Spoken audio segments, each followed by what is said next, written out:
So I had the chance to have a D120 model loader in. Don't get many of these, and so I thought I would compare that against the model H120 loader. Both of these loaders are offered for the 1 Series family of tractors for John Deere, so that would be the 1023E, the 1025R, and the 1026R. Obviously the 1026R is no longer in production, but and likewise these loaders are not in production anymore, they have been replaced. But I thought this would be a good comparison here to see the differences between the two. So if we start at the mast here, you're going to see how these are attached. This is a D120 loader. It's going to have 2 sets of pins here that are held on. If we go on over to the H120, you're going to see there's a spring-loaded bracket right here. You're going to have one on the other side as well. That's what's going to hold it on there. If we get down to the bucket end of things here, right here is called a carrier bracket. That's what that's called there, and you can see that allows for quick attach. You can pull this pin out and simply drop your loader arm or your carrier down, and you can take the bucket off really quick, put on pallet forks, snow pusher, bale spear, you know, all sorts of options there. Over here on the D120, you're going to see this is pinned on. There is no quick attach, no quick release system here, okay? You can get clamp on bucket forks that'll simply, they'll just clamp right on the bottom edge of the bucket here. That will give you a, you know, pallet fork capability there, although it is limited in what it can do, but it is a way to get it done. So over here on the H120, there's going to be a built-in parking stand, which is this section here, this tube that runs all the way around, all the way back over to the other side.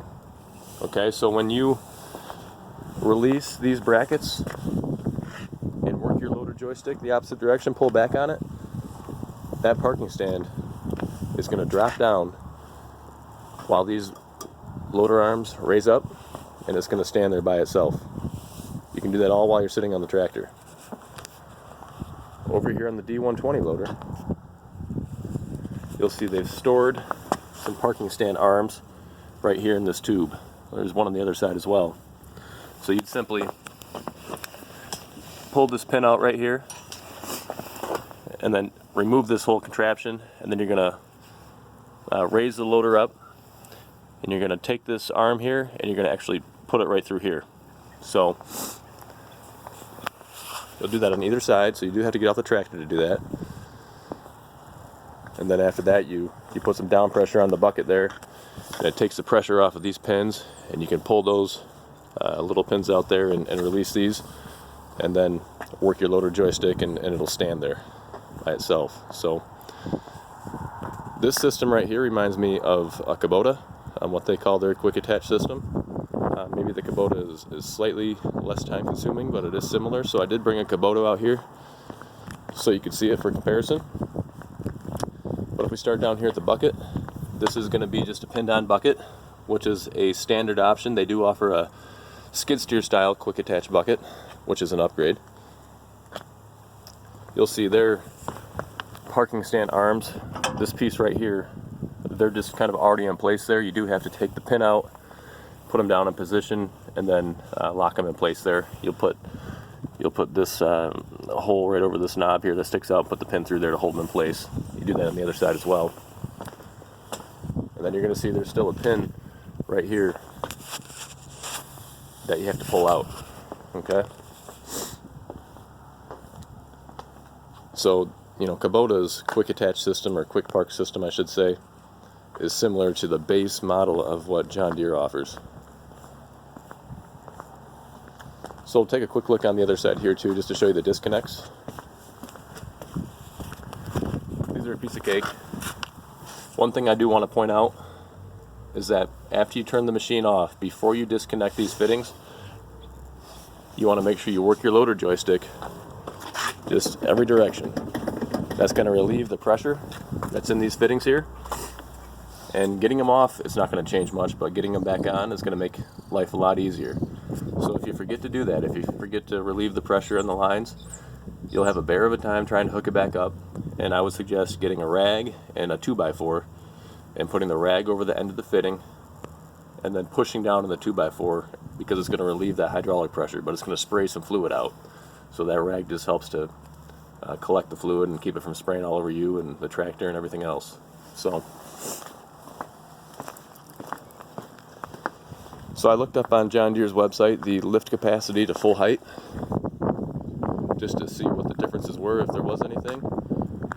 And believe it or not, on there, maybe it's accurate, maybe it's not, it listed the D120 loader as having around 130 pounds more lift capacity as the H120.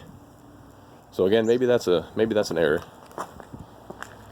I think it was around something like 840 pounds for the D120 and 710 pounds or so for the H120.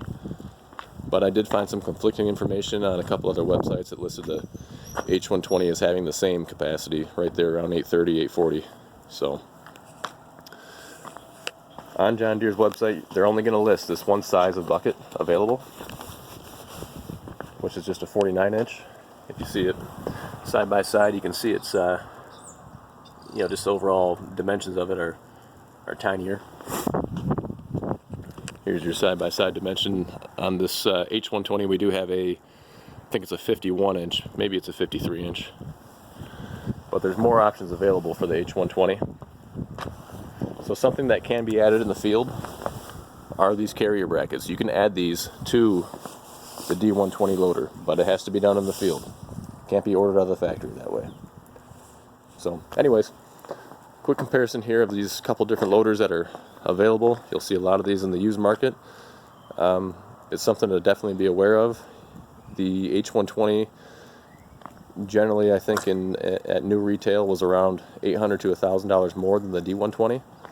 So that's going to affect the value of the tractor that you're buying. And there's convenience there as well with that quick attach feature there, that quick attach function on the bucket, and same thing with the built-in parking stand. So you'll see a lot more H120s out there than you will D120s, that's for sure. But something to keep in mind. So if you like this video, you can subscribe below to our channel. Also, if you Google Good Works Tractors, you'll find our website, our Facebook page, Instagram, our general YouTube channel, a bunch of other stuff too. But we are a dealer located in Kalamazoo, Michigan. We specialize in pre-owned equipment.